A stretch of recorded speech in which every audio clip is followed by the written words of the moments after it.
비치소서. 같이 우리만 열어주시고 주의 빛으로 밝혀 우릴 인도하소서. 주님보다 앞서지 않고 겸손하게 주님의 말씀 기다리니 주님 손에 은을 드립니다. 사랑으로 인도하 주님보다 앞서지 않고 겸손하게 주님의 말씀 기다리니 주님 손에 은을 드립니다. 사랑으로 인도하신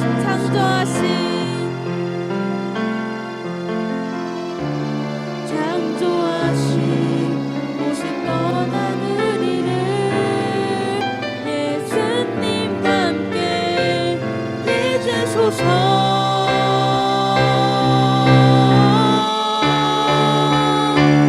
주님보다 앞서지 않고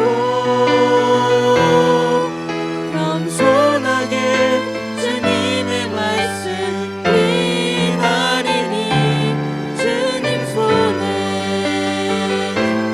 은을 드립니다. 사랑으로 인도하 주님보다 앞서지 않고 겸손하게 주님의 말씀 기다리니 주님 손에 은을 드립니다. 사랑으로 인도하소서.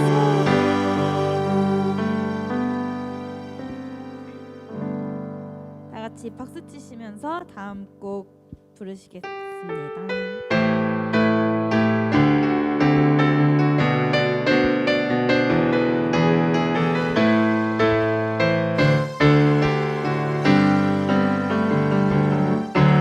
주님의 영광 나타나셨네.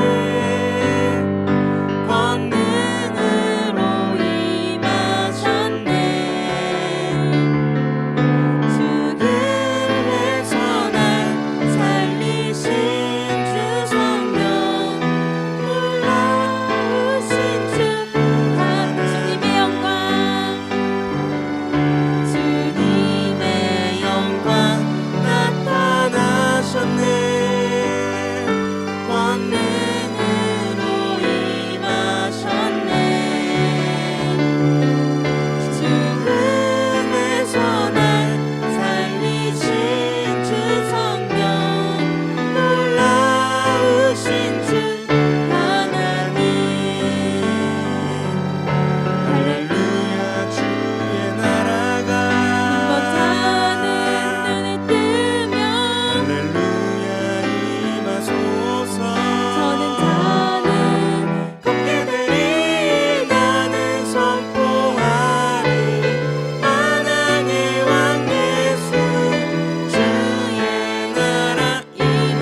못하실 일 전혀 없네.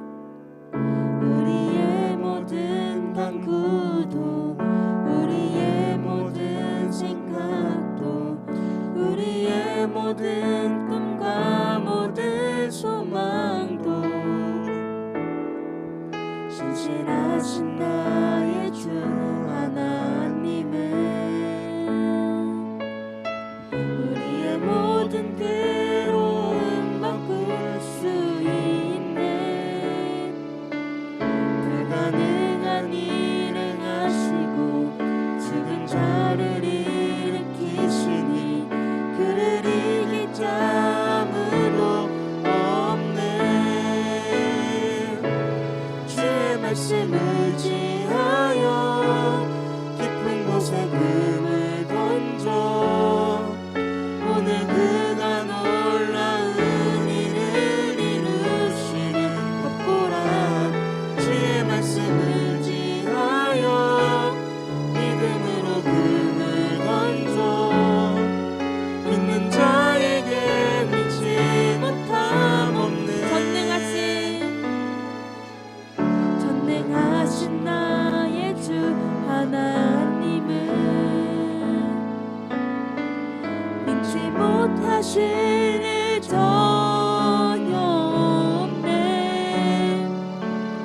우리의 모든 간구도 우리의 모든 생각도 우리의 모든 꿈과 모든 소망도 신실하신 나의 주 하나님은 우리의 모든 괴로움 바꿀 수 있네. 불가능한 일 행하시고 죽은 자를 일으키시니 그를 이길 자 아무도 없네. 주의 말씀 의지하여 깊은 곳에 금을 던져 오늘 그가 놀라운 일을 이루시는 것 보라. 주의 말씀 의지하여 믿음으로 금을 던져 믿는 자에게 믿지 못함. 주의 말씀 의지하여 주의 말씀 의지하여 깊은 곳에 금을 던져 오늘 그가 놀라운 일을 이루시는 것 보라. 주의 말씀 의지하여 믿음으로 금을 던져 믿는 자에게 믿지 못함 없네. 이 시간 다 같이 기도 드리셨으면 좋겠습니다. 주님, 우리가 어느 길을 선택할 때에도 주님의 말씀을 의지하며 믿음으로 금을 던지듯이 우리의 길을 선택하기 원합니다.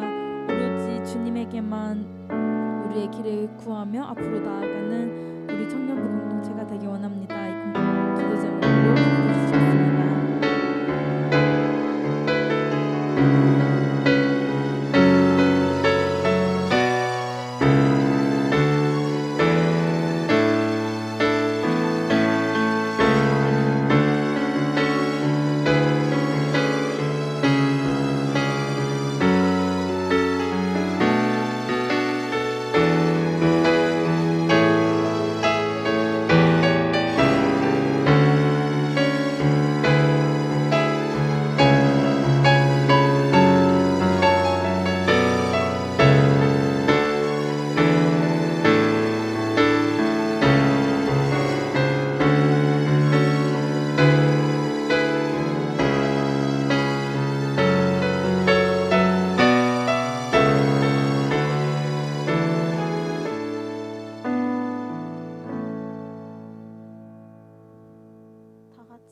자리에서 일어나셔서 앞에 나오는 기도문을 교독하겠습니다. 주님, 당신이 세상과 우리 모두를 향한 선하고 확고한 뜻을 어떻게 이루셨는지 기억하기 위해 여기 함께 보였습니다.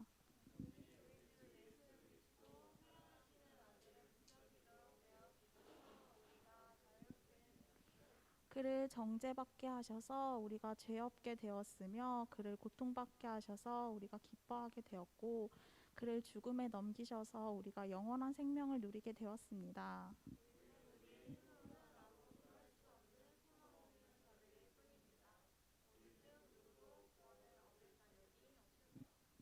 그러나 이런 우리를 위해 위대한 일을 이루시고자 당신은 상상할 수 없는 커다란 자비로 우리의 죄와 비참함을 함께 나누어 지셨습니다.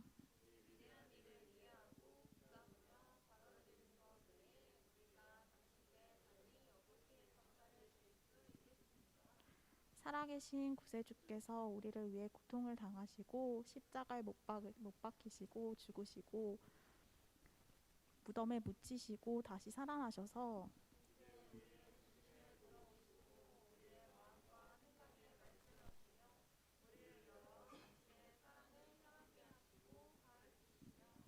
온전히 그 사랑을 신뢰하고 오직 그 사랑으로부터만 살게 하시는 것 외에 이러한 일이 달리 어떻게 일어날 수 있겠습니까? 그러므로 모든 겸손과 확신 가운데 이러한 일들이 성령의 능력으로 일어나기를 간구합니다. 예수님의 이름으로 기도하옵나이다. 아멘. 다 같이 찬송가 149장 찬송 드리겠습니다.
조유겸 청년의 대표 기도가 있겠습니다.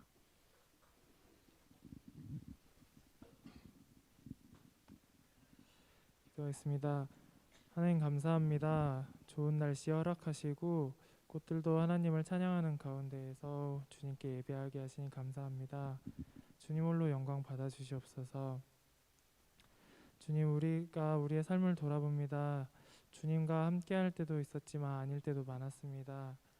주님, 우리를 불쌍히 여기시고 용서하여 주시고 죄 짓는 것을 점점 줄여갈 수 있게 하여 주시옵소서. 또한 부족한 우리를 통해서도 영광 받아주심을 감사하며 살아갈 수 있게 하여 주시옵소서. 주님, 이 나라를 위해서 기도합니다. 코로나로 많이 지친 가운데에서 모두의 마음에 위로를 허락하여 주시옵소서. 또 새로운 대통령과 지도자들에게 지혜를 주셔서 우리 나라가 하나님 보시기에 좋은 방향으로 발전할 수 있도록 하여 주시옵소서. 또 전쟁 중인 나라가 있습니다. 주님 어서 평화를 그들에게 허락하여 주시고 힘의 원리가 아닌 사랑의 원리로 세상이 돌아갈 수 있게 하여 주시옵소서. 하나님, 이제 고난 주간이 시작됩니다. 우리 청년부가 주님께서 우리를 위하여 죽으셨던 그 주님의 고난을 기억하며 한 주를 묵상할 수 있게 하여 주시고 정말 주님의 그 부활하는 기쁨을 다음 주에 온전히 누릴 수 있게 하여 주시옵소서. 오늘 예배 가운데에서도 주님 함께하여 주시옵시고 주님만 영광 받기를 소망합니다.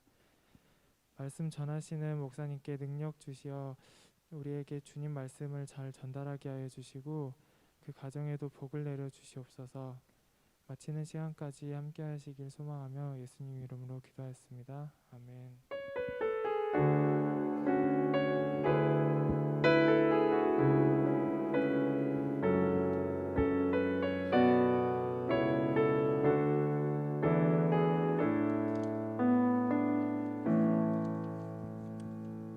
청년부 소식을 전해드리겠습니다. 저희 첫 번째로 청년부 예배 시간은 1시 30분입니다. 헌금은 각자 들어오실 때 헌금함에 넣어주시면 될 것 같아요. 그리고 저희 두 번째로는 오늘은 이제 고난 주간이 시작되는 종려 주일입니다. 그리고 다음 주일은 부활 주일이에요. 그러니까 여러분 청년부 예배 다들 오시죠? 네, 그리고 저희 부활 주일이니까 또 성찬식이 있죠. 그래서 저희 꼭 1, 2부 예배 참석하셔서 성찬식 꼭 하셨으면 좋겠어요. 그리고 저희 이번 주엔 또 고난주간 특별 새벽 기도회가 진행됩니다. 4월 11일부터 15일까지인데 새벽 5시 반이네요. 다 본당에서 진행됩니다. 네, 참여 네. 네. 네, 저도 자신이 없어서 그리고 저희 한식 금식 헌금이 한 끼네요. 잘못 말했어요. 그리고 한 끼 금식 헌금이 있네요. 저희 그 봉투 제가 하나씩 다 띄워드렸죠. 네, 하얀색 봉투에서 이제 넣어서 이제 다음 주에 헌금하시면 될 것 같아요. 이거는 이제 광주 고려인 마을에 후원한다고 하네요. 그리고 우크라이나 전쟁으로 난민이 된 고려인들의 귀환을 돕는 단체가 이 단체인 건가요? 네, 그렇다고 합니다. 그래서 네, 헌금해 주시면 좋을 것 같아요. 그리고 저희 4월부터는 셀 모임, 생일자 축하 등이 모두 정상적으로 진행됩니다. 그리고 이제 다음 주 정말 중요한 일이 있네요. 다음 주 맞나요? 아니, 다음 주가 아니고 헷갈렸어요. 네, 다다음 주 4월 24일 우리 청년부 예배 후에 볼링을 치러 가요. 오랜만에 같이 가는 행사니까 네, 많은 분들이 참여해 주셨으면 좋겠습니다.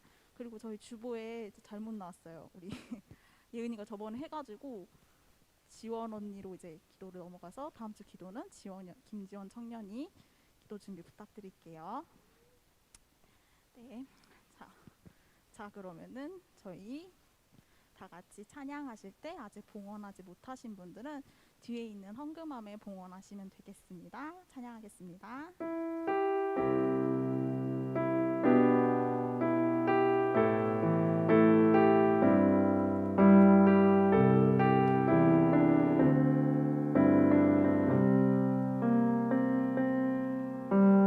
나의 피난처 예수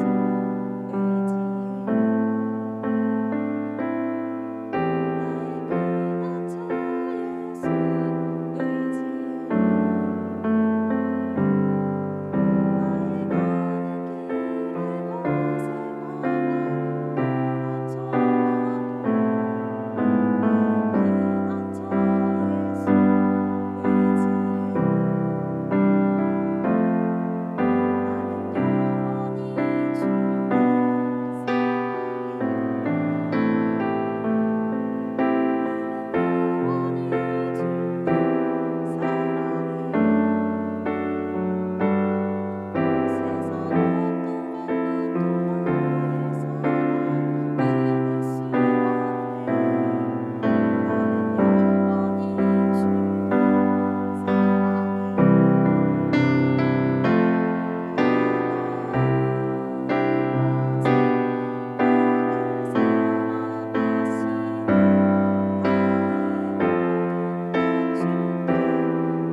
기도하겠습니다.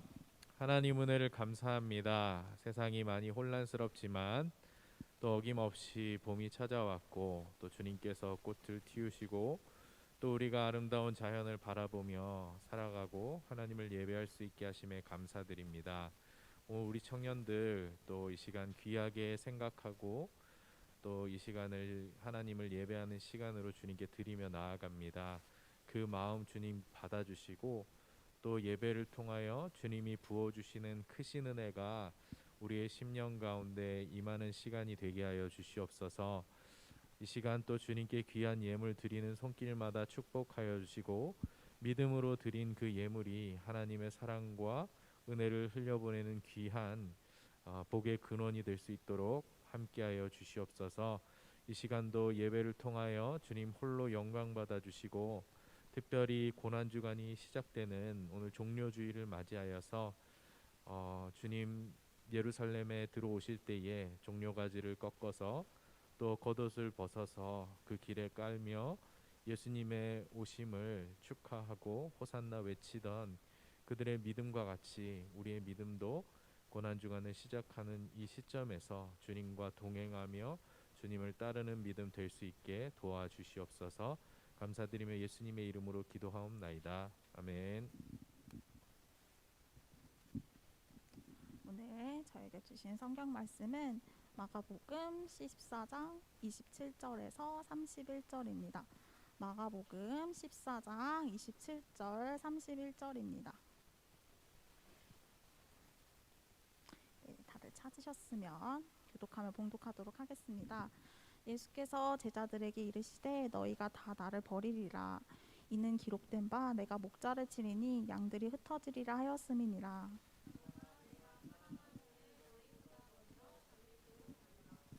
베드로가 여짜오되 다 버릴지라도 나는 그리하지 않겠나이다.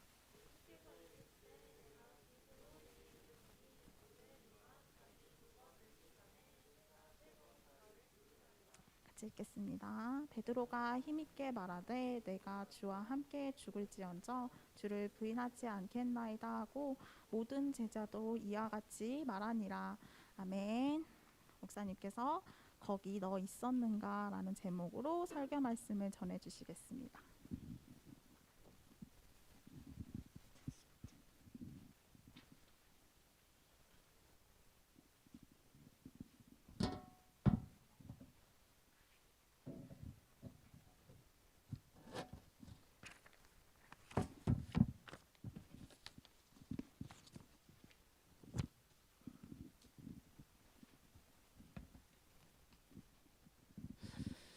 반갑습니다. 뭐라고? 안 반갑다고요? 감사합니다. 잠깐만요. 오늘은 우리 담임 목사님도 코로나에 걸리셔서 많이 바쁜 하루를 교육자들이 보내고 있는데 안 반갑다 그러시면 네, 여러분들 그 광고에 다시 한번 보시면 아까 우리 하은이가 광고했지만 광주 고려인 마을에 후원을 하는 한 끼 음식 헌금 이게 어떤 곳이냐면요. 제가 그 얼마 전에 라디오 방송에서 들었는데 한 목사님께서 지금 우크라이나 전쟁 때문에 그 난민이 된 사람들 중에 우리 고려인 알죠? 고려인 그 이제 뭐 독립운동 때부터 시작해서 저기 러시아 쪽으로 피난을 갔다가 거의 또 추방당해가지고 우크라이나나 그런 지역으로 뭐 키르기즈스탄이나 이런 지역으로 추방을 당해가지고 거기서 이제 살고 있는 고려인들이 있어요.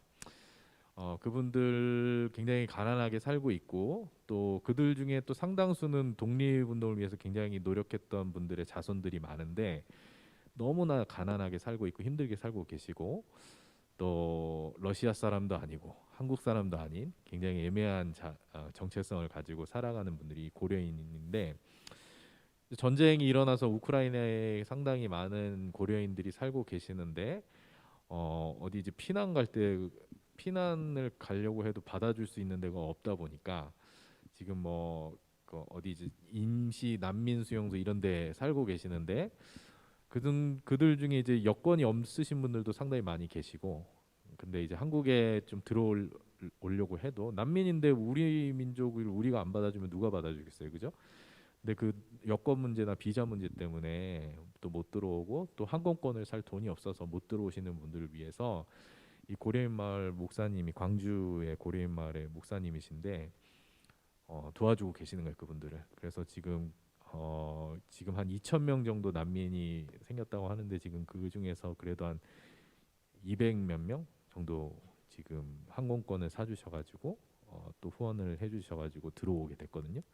근데 아직도 너무 많이 못 들어오고 계시고 힘들게 살고 계시는데, 어쨌든 지금 우리나라 정책 때문에라도 이제 난민이라도 아기들이 여권 없는 경우가 많잖아요. 근데 아기들이 여권이 없으니까 받아주질 못하는 거예요. 뭐 그런 경우도 있고 너무나 이제 어려운 상황들이 많은데, 어쨌든 그 분들을 위해서, 이 고려인 분들을 위해서 후원을 하는 단체입니다. 그래서 우리가 한 주 동안에 한 끼 금식 헌금을 하셔서 제가 말했죠, 금식 안 해도 헌금하면 된다고. 저는 금식을 못해서 이렇게 하지 마시고 금식 안 하셔도 소정의 헌금을 내시면 모두 전액 이 고려인 그 마을에 후원하도록 하겠습니다. 그래서 여러분들 꼭 해주시고 참여해 주셨으면 좋겠습니다. 네, 오늘부터 여러분 그 예수님의 행적에 대해서, 그 고난 주간 동안에 예수님께서 십자가에 못 박히시고 부활하시기까지의, 그래서 그렇게 해서 초대교회가 세워지기까지의 행적들을 쭉 따라가 볼 거예요. 그래서 오늘 뭐 무슨 말씀이 막 뭐 우리 삶의 어떤 적용 이런 것도 중요하지만, 이 고난 주간 부활절 주일 동안은 우리가 가만히 한번 예수님이 가신 길을 쭉 따라가 보는 게 어떨까, 말씀을 통해서, 그죠? 그래서 복음서에 있는 말씀을 통해 예수님의 십자가 사건, 부활 사건을 좀 재구성하는, 재구성이라고 해서 뭐 목사님 마음대로 재구성한다는 게 아니라 그 복음서에 있는 말씀들을 가지고, 복음서를 보면은 좀 이렇게 이런저런 차이들이 있잖아요.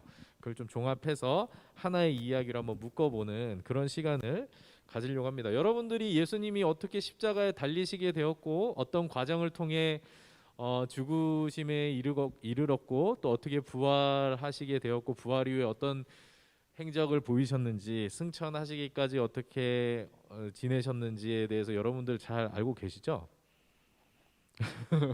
이거 우리가 교회를 오래 다녀도 고난 주간을 수없이 많이 맞이해도 우리가 예수님의 그 죽으심에 대한 행적, 그 관련된 말씀, 복음서의 말씀들을 잘 안 읽잖아요, 그죠? 읽을 기회도 없고 묵상할 기회도 없는데, 오늘 이 시간에 이걸로 한번 정리를 해보시는 시간이 됐으면 좋겠다 해서 준비를 해봤어요. 잠깐만요. 그래서 그 화가들이 그린 작품들과 함께 감상하시면서 오늘 쭉 하고, 여러분들 막 예수님이 어떻게 왜 십자가에 달리셔야 했는지, 뭐 당연히 뭐 우리의 죄를 위해서 십자가에 달리셨다라고 얘기하시겠죠, 여러분들은. 그러나 그 당시에 제자들의 입장에 서서, 그 당시에 초대교회 성도들의 입장에 서서 한번 살펴보는 시간을 가졌으면 좋겠어요. 되나? 되네요. 자, 그래서 그런 내용들인데, 오늘이 무슨 주일이라고요? 오늘 종려주일. 예수님께서 예루살렘에 십자가 사역을 감당하기 위해 예루살렘에 들어오실 때 예수님을 추종하는 사람들이 종려나무 가지를 꺾어서 그 길에 깐 것을 기념해서 종려주일이에요. 오늘부터 일주일 동안 고난주간이 시작이 되는 것이고, 그 다음에 이제 부활주일을 다음 주일에 맞게 되는 거죠. 자, 그런데 우리가 이 과정들을 좀 살펴보기 전에, 이제 오늘 종려주일이니까 예루살렘에 입성하시는 것부터 먼저 우리가 좀 시작을 해보도록 할게요. 뭐야? 왜 이래? 네. 자, 아니요, 괜찮아요. 자, 예루살렘에 입성하시는 장면을 이제 그림으로 그린 작품이에요. 베드로 데 오렌테라는 작가가 그린 작품인데 예루살렘에 들어오시는 장면을 그림으로 그린 작품입니다. 예수님께서 유월절을 앞두시고 어린 나귀를 타시고 예루살렘에 들어오시잖아요. 이때 이제 예수님을 따르는 무리들이 아까 얘기했던 것처럼 종려나무 가지도 꺾고 겉옷을 벗어서 바닥에 깔아서 호산나 호산나 다윗의 자손으로 오시는 이여 하면서 찬양하는 장면을 우리가 보게 되죠. 예수님 어디 계세요? 보이시죠? 예, 이 나귀예요. 나귀 새카마서 잘 안 보이는데 보통 이 당시에 그 중세 시대에 예수님을 그릴 때는 뒤에 이렇게 이거 뭐라 그래요? 이거 후광이 달려서 그림을 많이 그렸었어요. 예수님은. 자, 하지만 당시 예루살렘은 어떤 상황이었냐면 굉장히 긴장감으로 가득 차 있는 상황이었어요. 왜냐하면 이 당시에 유대인들이 로마에 대한 저항이 극에 달했던 시기거든요. 그래서 이 유대인들 중에서도 열심당원이라는 사람들이 있어요. 열심당원 무슨 당원이요? 열심당원이라는 사람이 유월절을 앞두고 여기저기서 폭동을 일으키고 있었던 거예요. 로마로부터 독립하기 위해 유대인들이 독립하기 위해 폭동을 이 열심당원들이 일으키고 있었는데 이후에 보게 되겠지만은 여러분들 그런 상황들을 잠깐 어떻게 누구를 통해 볼 수 있냐면 예수님과 함께 십자가에 못 박혔던 강도들 있죠. 우리 예수님 대신에 노임을 받았던 그 죄인 누구예요? 바라바가 있잖아요. 이런 사람들이 다 그 당시에 열심당원의 폭도들이었어요. 그러니까 강도라고 해서 우리가 뭐 남의 물건 빼앗은 그 강도가 아니라 열심당원의 폭동을 일으켰던 사람들이 예수님과 함께 붙잡힌 거죠. 왜냐하면 십자가에 못 박히는 그냥 일반 강도가 못 박히는 게 아니라 그런 폭도들이 십자가에 못 박혔었거든요. 그 당시에는. 어쨌든 당시 예루살렘에 있던 대제사장들, 장로들, 서기관 같은 이런 유대의 지도자들은 이 밀란을 막아내고 이 예루살렘 성내의 질서를 유지함으로써 그 폭도들 때문에 로마군이 개입하지 않게 막는 것이 목적이었거든요. 이 유대 지도자들은 로마군이 개입하면은 자기들 기득권이 빼앗길 수 있기 때문에 자기들의 기득권을 지켜내기 위해서 어떻게든 폭도들을 막아내고 질서를 유지하려고 했던 거예요. 그런데 열심당의 폭도들보다 이 유대 지도자들을 더 거슬리게 만드는, 더 신경 쓰이게 만드는 한 인물이 있었으니 그게 누구예요? 예수님이셨던 거예요. 왜? 예수님이 막 그 가르치시는 그런 내용들이 어떤 내용이었냐면 뭔가 율법을 뛰어넘는 내용들. 그 다음에 많은 무리들이 그분들 예수님을 따르고 존경하는 그 모습. 그리고 자기들과 같은 기득권자들, 바리새인들, 율법사들 이런 사람들의 위선과 부패를 예수님께서 거침없이 지적하시고 비판하시는 그런 내용들 때문에 유대 지도자들이 예수님을 예의주시하고 있었던 거예요. 기분이 나쁜 거죠. 무엇보다 이 유대 지도자들의 심기를 건드리는 사건, 예수님께서 이 유대 지도자들의 심기를 거슬리게 하는 사건이 있었으니 바로 그게 어떤 사건이었어요? 성전 정화 사건이에요. 기억나요? 성전 정화 사건. 예수님께서 성전에 들어가셔가지고 물건을 파는 자들과 환전하는 자들의 상을 엎으시고 쫓아내시는 그 성전 정화 사건 때문에 유대 지도자들이 열받은 거예요. 너희가 무슨 권위로 이런 일을 행하느냐라고 예수님에게 물을 정도로 화가 나 있는 거예요. 그래서 마가복음 11장 18절에서는 이 일로 인하여 대제사장들과 서기관들이 예수를 어떻게 죽일지 꾀하였더라고 말씀하고 있거든요. 이 일로 인해서 예수님을 죽이려고 했던 것을 보여주는 거죠. 이 유대 지도자들은 이 혼란스러운 예루살렘의 질서를 바로잡기 위한 그 희생양으로 누구를 택했다? 졸리죠, 그죠? 예수님을 희생양으로 택했던 것이다. 그들은 예수를 잡아 죽임으로써 이 밀란을 수습하고 자기들의 기득권을 공고하게 세우고자 예수님을 어떻게든 잡아서 죽이려고 한 거예요. 그러기 위해서 어떻게든 빨리 예수를 잡아서 사형에 넘길 만한 죄를 찾아내야 되는 거죠. 그냥 아무렇게나 예수님을 죽일 수는 없잖아요. 그러면 더 큰 밀란이 일어날 수도 있으니까 예수님을 사형에 넘길 만한 죄를 찾아내고자 한 거예요. 그래서 우리 마가복음 14장 한번 가볼까요? 마가복음 14장 1절에서 2절. 자, 유대 지도자들이 예수님을 어떻게 잡으려고 했는지 14장 1절에서 2절 마가복음 시작. 이틀이 지나면 유월절과 무교절이라 대제사장들과 서기관들이 예수를 흉계로 잡아 죽일 방도를 구하여 이르되 밀란이 날까 하노니 명절에는 하지 말자 하더라. 이렇게 말씀하고 있어요. 자, 유대 지도자들은 이 모든 일을, 예수님을 잡아서 죽이는 일을 명절 전까지 마무리하려고 했던 거예요. 이제 명절은, 여기서 이 배경이 되는 명절은 유월절이에요. 유월절. 그죠? 유대인들의 독립 기념일. 그죠? 출애굽했던 것을 기념하는 이 유월절을 앞두고 대제사장과 서기관들이 예수님을 흉계로 잡아 죽일 방도를 구하고 있었던 것이죠. 그래서 이것을 빨리 속히 예수님을 잡으려면은 어떻게 해야 될까요? 어떻게 해야 될까? 예수님의 제자들 중에 한 명을 꼬시는 거죠. 꼬드기는 거죠. 그래서 가룟 유다를 돈으로 매수를 하는 거예요. 은 30전이라는 돈으로 예수를 우리에게 넘겨달라라고 가룟 유다를 매수하게 되는 것이죠. 한편 예수님은 자기의 죽음이 임박한 줄 아시고 이 유월절을 앞두고 제자들을 한 다락방에 데리고 가셔서 유월절 만찬을 나누십니다.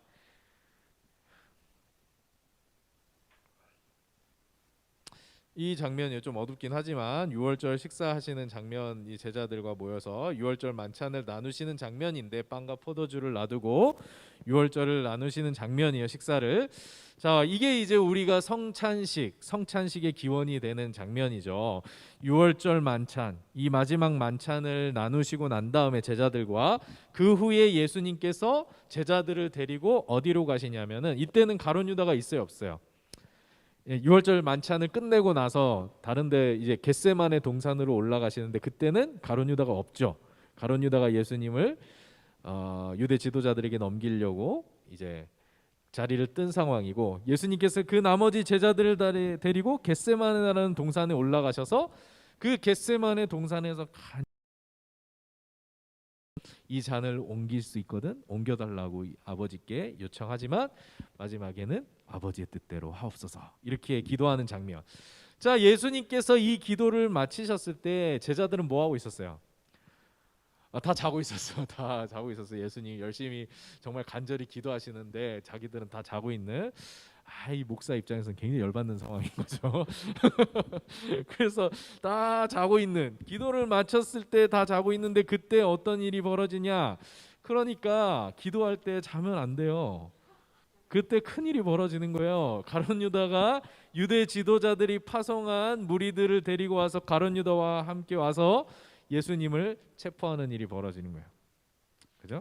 그래서 예수님을 체포해 가는 장면, 가룟 유다가 예수님에게 입을 맞춰서 그 사람들이 예수님을 잡아가는 그 장면을 우리가 보게 되는 것이죠. 자, 그다음 예수님이 체포당하셔서 어디로 가게 되느냐?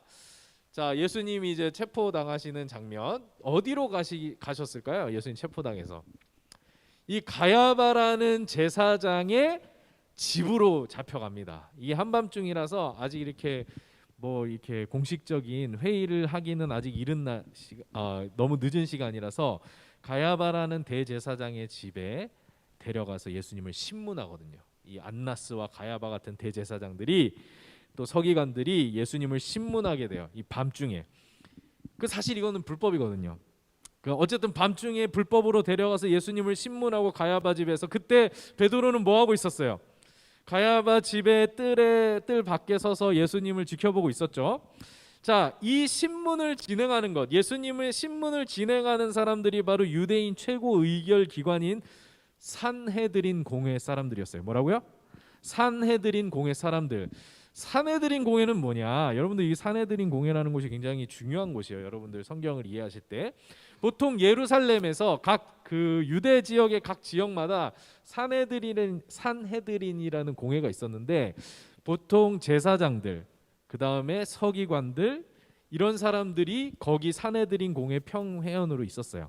예루살렘에도 약 70명의 산헤드린 회원들이 있었는데, 보통 대제사장들이나, 이게 이제 제일 큰 산헤드린이겠죠. 예루살렘에 있으니까 대제사장들 위주로 만들어진 공회였어요. 이 공회가 어떤 역할을 했냐면, 일종의 그 대법원 같은 역할을 한 거예요. 대법원. 그러니까 가장 강력한 이제 사법기관인 거예요. 사법기관. 종교나 정치적이나 윤리적이나 모든 법을 관할하고 있었어요. 그런데 이때 왜 사내들인 공회가 있었냐면은 로마 시대 때는 로마 사람들이 굉장히 좀 글로벌한 사람들이기 때문에 자기들은 이제 로마 황제가 있으니까 로마 황제에게 반역하지 않는 범위 안에서, 그 조건 안에서 각 지역들마다, 각 나라들마다 자치권을 다 허락해 주는 거예요. 너희들 종교 그대로 믿어도 되고, 그죠? 너희들 자치권 다 인정해 줄게. 이런 말을 하고 있는 것이죠. 그래서 사내들인 공회가 만들어지는 거예요. 자치권, 거기는 이제 아직 유대에는 왕이 없어요. 로마 황제가 왕이기 때문에 왕은 없지만 이런 사내들인 공회가 있어서 여러 가지 의결을 처리하고 있었다, 이런 거죠. 그래서 사내들인 공회가 굉장히 큰 영향력을 가지고 있었고 그만큼 굉장히 부패했어요. 왜? 사내들인 공회는 어쩔 수 없이 친로마적일 수밖에 없잖아요. 그래서 로마가 하라는 대로 할 수밖에 없어요. 그래서 정권의 친정권적인 그런 단체였기 때문에 상당히 부패할 수밖에 없었겠죠. 거기 대제사장들도 로마에 잘 보여야 되고 또 헤롯 왕에게 잘 보여야 자기들의 기득권을 유지할 수 있고 먹고 살 수 있으니까. 자, 그래서 로마 황제에게 저항하거나 반기를 드는 세력들을 통제하는 일도 사내들인 공회가 했었다, 이런 거예요. 예수님에 대한 첫 신문은 당시 대제사장이었던 가야바의 집에서 이루어졌다고 했어요. 그래서 이 신문에 대해 기록하고 있는 것이 마가복음 14장 55절에서 59절에 나옵니다. 마가복음 14장 55절에서 59절 한번 다 같이 읽어보겠습니다. 시작. 대제사장들과 여기 공회가 무슨 공회예요? 사내들인 공회가 예수를 죽이려고 그를 칠 증거를 찾되 얻지 못하니 이는 예수를 쳐서 거짓 증언하는 자가 많으나 그 증언이 서로 일치하지 못함이라. 어떤 사람들이 일어나 예수를 쳐서 거짓 증언하여 이르되 우리가 그의 말을 들으니 손으로 지은 이 성전을 내가 헐고 손으로 짓지 아니한 다른 성전을 사흘 동안에 지으리라 하더라 하되 그 증언도 서로 일치하지 않더라. 자, 이 신문이 어떻게 이루어지고 있느냐? 증인들을 데려왔어요. 증인들을 데려와서 이 가야바라는 대제사장이 예수님에 대한 증언을 하라는 거예요. 예수님이 그 로마의 심기를 건드리게 할 만한 짓들을 했느냐라는 것을 계속해서 이제 증언하게 하는 거죠. 예수님에게 불리한 증언들을 하게 만드는 거예요. 근데 이 사람들이 다 거짓 증언을 하는 거예요. 그러니까 말이 서로 안 맞아. 같은 내용을 증언하는데 서로 말이 안 맞고 증언이 일치하지 않았다라고 지금 얘기를 하는 거예요. 이렇게 예수님을 어떻게든 잡아서 죽이려고 거짓 증인들을 계속 데리고 왔던 거죠. 이 당시에 사내들인 공회 신문이 얼마나 허술하게 이루어졌는가. 그들 어떻게든 예수를 잡아 죽이려고 이런 일들을 하고 있는 거예요. 그래서 너무 답답하니까 대제사장이 자기가 직접 질문하는 거예요. 예수님에게 61절에 단도직입적으로 뭐라고 물어보냐면 이 대제사장이 예수님에게 내가 찬송받을 이의 아들 그리스도냐, 이렇게 물어보는 거예요. 우리는 보통 이렇게 물어보면 뭔가 신앙적인 관점에서 바라보게 되잖아요. 아, 예수님이 우리의 그리스도시고 우리의 구원자시다라고 생각하지만 이게 어떤 질문이냐면 너가 유대인의 왕이냐, 너가 로마 황제에게 반역할 만한 유대인의 왕이냐고 묻고 있는 거예요. 여기서 그리스도라는 칭호가 그런 의미예요. 왕에 대한 칭호예요. 우리가 지금 생각하는 하나님의 구원자라는 그런 의미보다 정치적인 의미라는 것이죠. 그래서 로마 황제에게 반역하는 유대인들의 왕이냐, 네가 유대인들의 그리스도냐라고 묻고 있는 거예요. 자신을 그리스도라고 인정하는 것, 메시아라고 인정하는 것은 곧 자신이 유대인의 왕임을 인정하는 거예요. 그것은 바로 로마 황제의 권위에 도전하는 일이 되는 것이죠. 요걸 꼬투리 잡아가지고 예수님을 잡아 죽이려고 하는 것인데 예수님께서 이 질문에 대해서 뭐라고 말씀하시는지 14장 62절 다 같이 읽어봅시다. 시작. 예수께서 이르시되 내가 그 나라 인자가 권능자의 우편에 앉은 것과 그 나라가 아니라 그니라네요. 네. 내가 그니라 인자가 권능자의 우편에 앉은 것과 하늘 구름을 타고 오는 것을 너희가 보리라 하시니. 자, 이 말씀에 대해서 예수님이 너가 그리스도냐 했더니 마가는 뭐라고 기록했냐면 내가 그다 라고 인정하는 것처럼 말하죠. 근데 마태복음에서는 뭐라고 말하냐면은 똑같은 질문에 대해서 예수님이 내가 말하였느니라 이렇게 대답하세요. 그 대제사장 네가 말하였다. 그리고 누가복음에서는 너희들이 내가 그라고 말하고 있느니라라고 대답을 하거든요. 서로 좀 다르죠. 자, 왜 이게 왜 다를까요, 여러분? 왜 예수님이 결정적으로 이제 십자가형을 받게 되는 중요한 순간인데 왜 이게 다 다를까, 증언이? 아니 마태 말 다르고 마가 말 다르고 누가 말 다른 거예요. 예수님이 그러면 뭐 세 가지 대답을 하신 걸까요? 왜 다를까요? 이게 여러분 한번 보세요. 예수님이 이 신문을 당할 때에 예수님의 제자들이 한 명이라도 곁에 있었어요? 없었어요. 그러니까 예수님이 무슨 대답을 하셨는지, 어떤 신문을 받았는지 정확히 알고 있는 예수님의 제자들이 없는 거예요. 그래서 예수님의 제자들도 결국 어떻게 이 내용을 알게 돼요? 여러 사람들에게 들어서 알게 되는 거예요. 뭐 이렇게 예수님이 대답을 하셨다. 그러니까 여러 구전 자료들이 있는 것 중에 마가는 이것을 택했고 마태는 이것을 택했고 누가는 이것을 택했어요. 그리고 마가는 약간 예수님이 정확하게 자신이 메시아라고 증언하는 것처럼 말을 했고, 마태랑 누가는 살짝 뭔가 예수님 피해가는 느낌으로 말씀을 하고 있는 거예요. 자, 근데 어쨌든 이 내가 그니라 네가 말하였느니라 이거는 서로 다른데 그 뒤에 부분은 다 똑같이 대답을 해요. 인자가 권능자의 우편에 앉은 것과 하늘 구름을 타고 오는 것을 너희가 보리라. 인자에 대한 대답은 마태, 마가, 누가가 똑같이 기록을 하고 있는 것이죠. 즉 예수님께서 이렇게 말씀하신 메시아, 즉 그리스도이시라는 것은 정치적인 의미에서 대답하신 것이 아니라 인자가 권능자의 우편에 앉는 것과 하늘 구름을 타고 오는 것을, 하나님 우편에 앉는 것과 하늘 구름을 타고 오는 것을 너희가 볼 것이다라는 하나님의 구원자, 하나님의 그리스도라는 관점에서 얘기를 하고 있는 거예요. 예수님이 그렇게 대답했다라는 거예요. 이해가 가세요? 이해가 가세요? 예수님의 대답은, 자 보세요. 대제사장은 너가 유대인의 왕인지 물고 정치적인 의도에서 물어봤어요. 근데 예수님은 어떤 의도로 대답하신 거예요? 내가 하나님의 구원자다. 신앙적인 관점에서 말씀을 하시고 계시죠.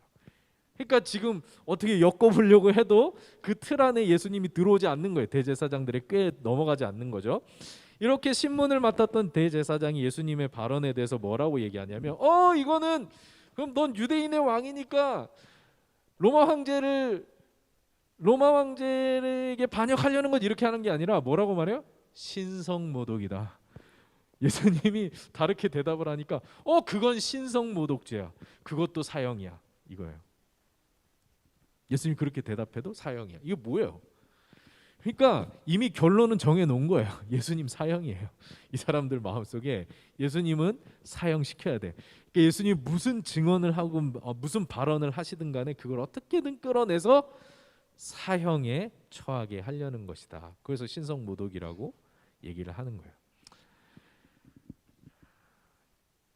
이때 베드로는 뭐라고 있었냐면은 멀찍이서 따라가다가 예수님 이 대제사장의 종이 이 베드로가 예수님과 한패라고 말하니까 예수님을 3번 부인하잖아요.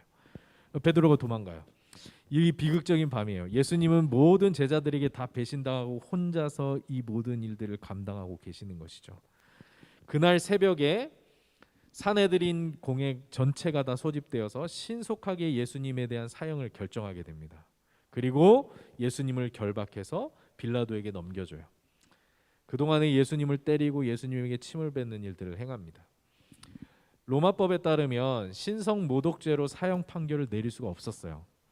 종교적인 것은 너희들이 알아서 해결하라 그러고 신성모독죄로는 사형을 시킬 수 없었어요. 그래서 산헤드린 공회가 이때 로마의 입장에서 사형에 처할 만한 죄목을 회의로 정한 것이죠. 새벽에.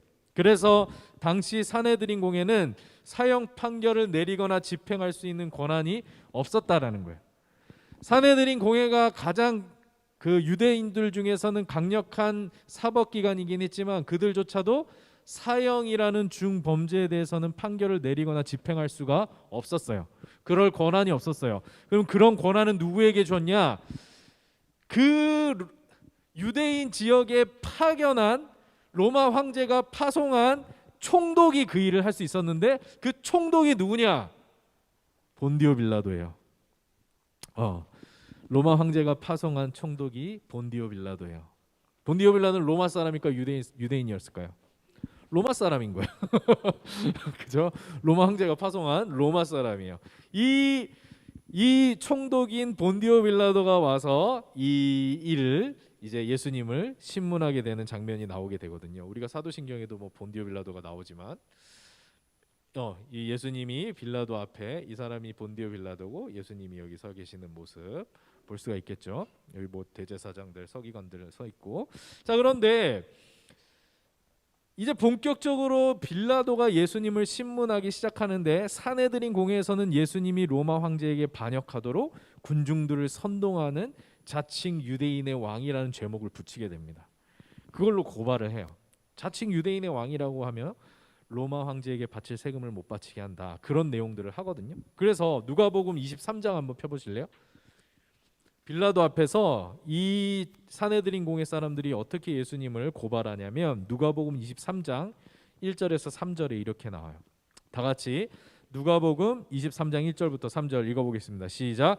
무리가 다 일어나 예수를 빌라도에게 끌고 가서 고발하여 이르되, 우리가 이 사람을 보매 우리 백성을 미혹하고 가이사에게 세금 바치는 것을 금하며 자칭 왕 그리스도라 하더이다 하니, 빌라도가 예수께 물어 이르되 네가 유대인의 왕이냐? 대답하여 이르시되 네 말이 옳도다. 빌라도는 예수님을 보면서 그가 여느 피고인들과 좀 다르다는 것을 느끼게 되는데, 그게 뭐냐면, 보통 피고인들은 총독 앞에 서면은 우선은 총독에게 잘 보여서 자기의 죄를 어떻게든 모면해 보려고 어떻게든 자기의 억울한 점을 토로하고 그렇게 얘기하게 되는데, 불쌍하게 보이려고 노력하는데, 예수님은 그 고발 내용들을 다 들으시면서도 억울해하시거나 또 어떤 말로 반항을 하시거나 하지 않는 거예요. 예수님께서 이렇게 침묵하는 모습에 빌라도가 너무나 놀랐다고 마태복음과 마가복음에서 기록하고 있어요. 그러면 누가는 어떤 내용을 기록했냐? 23장 8절에서 12절에 한번 보시면 빌라도가 예수님을 누구에게 보내고 있어요? 23장 8절에서 12절에 누가복음 헤롯에게로 보내는 장면이 나옵니다. 헤롯은 누구예요? 거기 뭐라고 나와 있어요? 갈릴리의 분봉왕이 헤롯이에요. 그러니까 로마에서 총독을 파견하기도 했지만 각 지역마다 분봉왕을 두었어요. 그 사람들이 이제 유대인들이나 뭐 아니면은 뭐 혼혈이나 이런 사람들 중에 헤롯 왕가가 있거든요. 헤롯 왕가는 혼혈인데, 이 헤롯 왕가는 엄청 돈이 많아가지고 로마 황제에게 돈 주고 나서 유대 땅을 먹은 사람들이에요.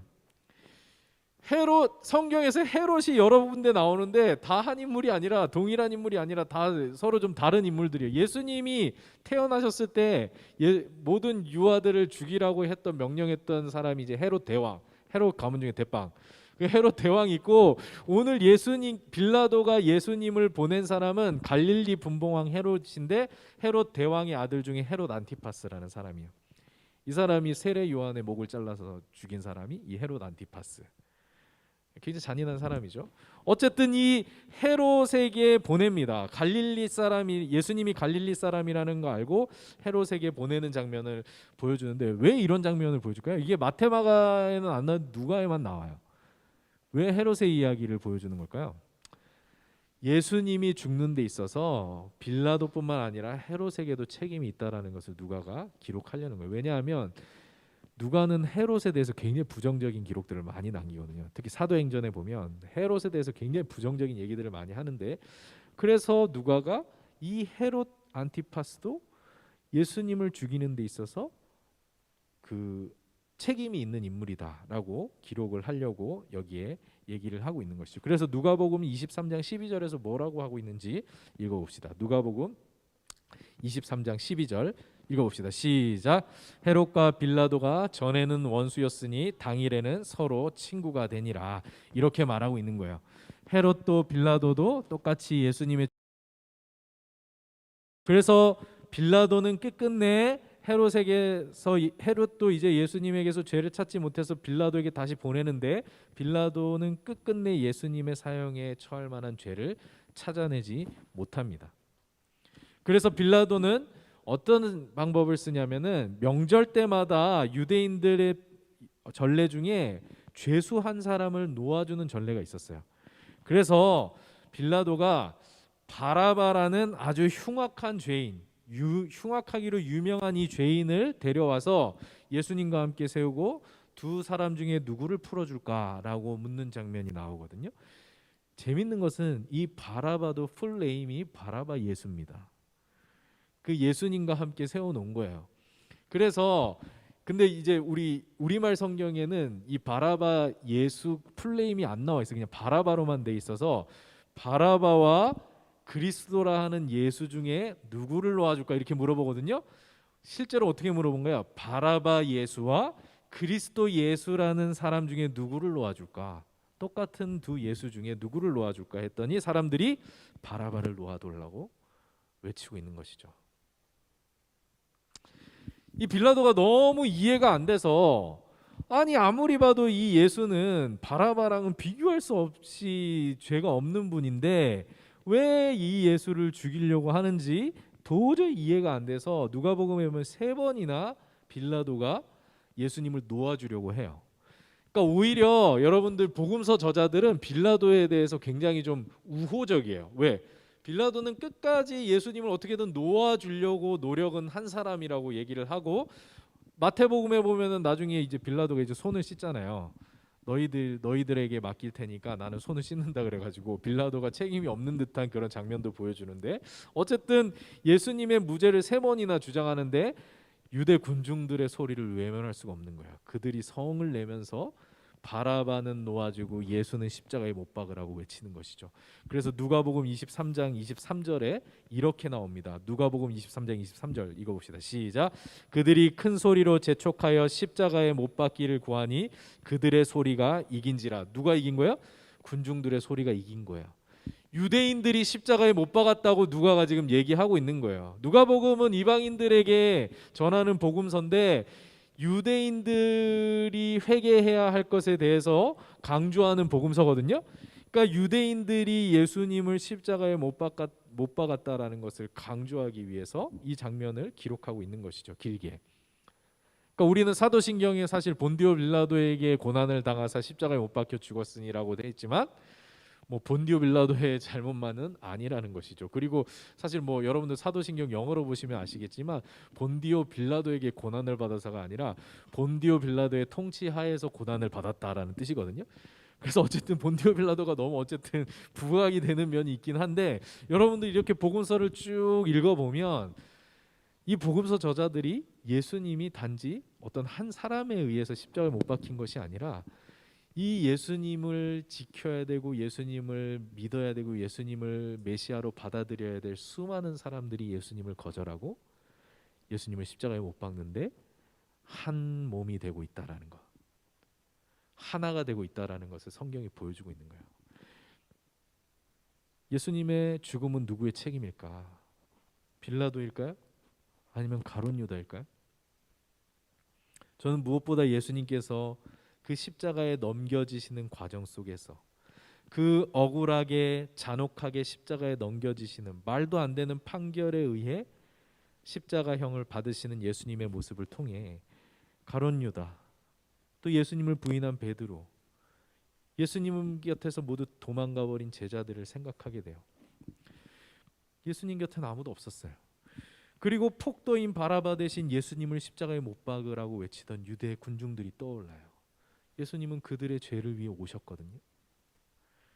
우리는 어느 자리에 있습니까? 예수님께서 십자가에 달리실 때 우리는 어디에 있었어요?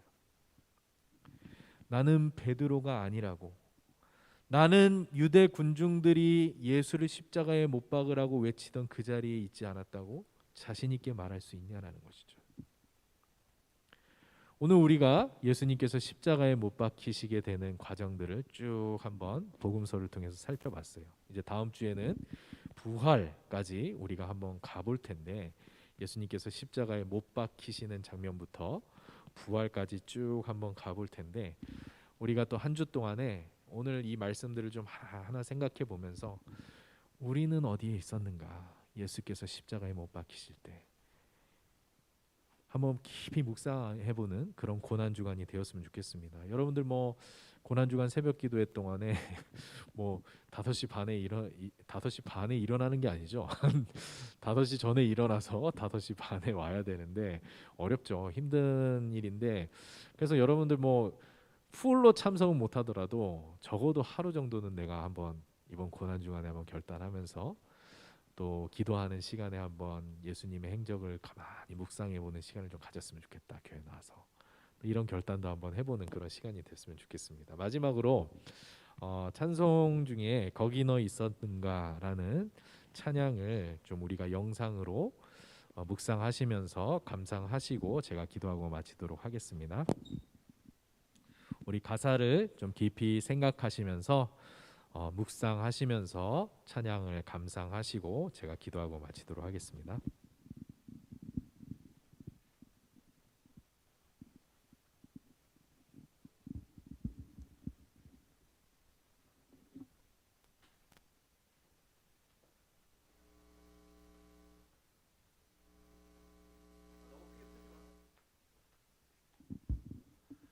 거기 너 있었는가 그때에 주님 그 십자가에 달릴 때 때로 그 일로 나는 떨려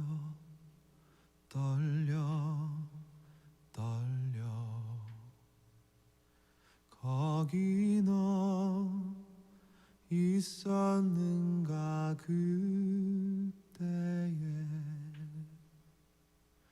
거기 너 있었는가 그때에 주님 그 나무 위에 달릴 때 때로 그 일로 나는 떨려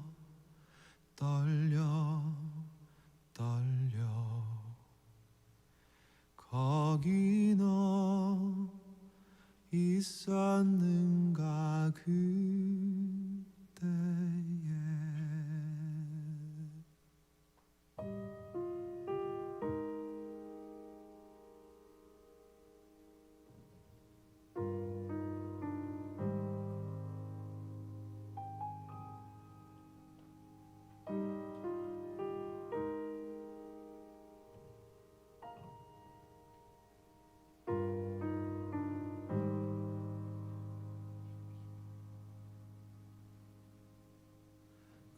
거기 너 있었는가 그때에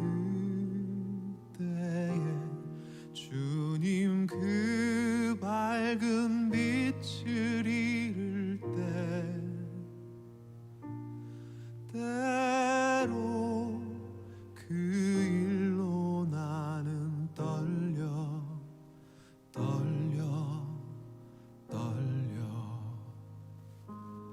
거기 너 있었는가 그때에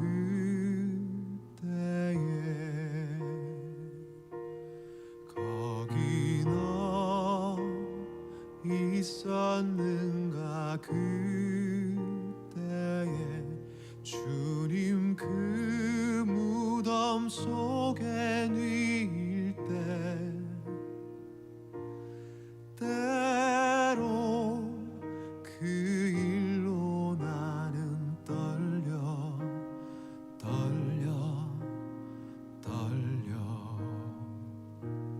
거기 너 있었는가 그때에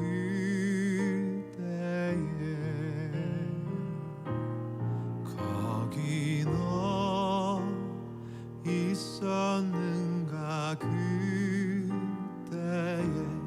주님 그 무덤에서 나올 때 때로 그 일로 주께 영광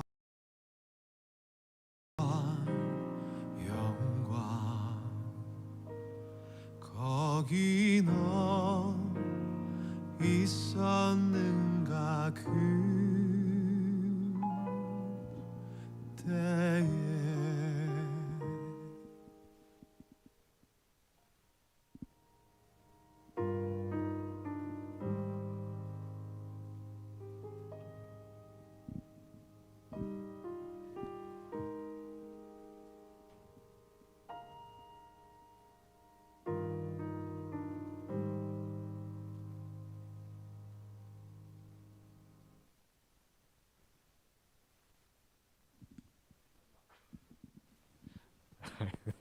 네, 꺼주세요. 네. 자, 우리 찬양을 우리가 한번 묵상하면서 들었었는데요. 함께 제가 기도하고 축도하고 마치겠습니다. 하나님 은혜를 감사합니다. 오늘 말씀을 통하여 우리가 고난 주간을 시작하는 이 시점에서 예수님께서 십자가에 달리시는 그 일들을 통하여 우리가 한 걸음 한 걸음 예수님의 행적을 따라가 보았습니다. 너무 많은 일들이 짧은 시간에 있었기에 그것을 따라가는 것만 해도 벅차지만 우리가 그 자리에 있었는가 묻는 이 찬양의 가사처럼 우리는 예수께서 십자가에 달리실 때 또 예수님께서 억울하게 십자가형을 받으실 때에 어느 자리에 있었는지 생각하며 돌아보는 시간이 되기를 원합니다. 나는 가룟 유다가 아니라고, 나는 베드로가 아니라고, 나는 그 군중들이 아니라고 자신 있게 얘기할 수 있는지 한 주 동안에 깊이 묵상하며 거기 너 있었는가 그때에 라고 물으시는 주님의 음성에 생각하고 기도하며 묵상하는 한 주의 시간이 되게 하여 주시옵소서. 감사드리며 예수님의 이름으로 기도하옵나이다. 아멘. 지금은 우리 주 예수 그리스도의 은혜와 하나님의 사랑과 성령님의 위로 교통 충만하심이 아름다운 계절에 맞이하는 이 고난 주간에 주님의 고난을 묵상하며 그 고난에 참여하며 예수님의 십자가를 마음에 새기기를 소원하는 성산교회 모든 청년들 위해 이제로부터 영원토록 함께 있을지어다. 아멘.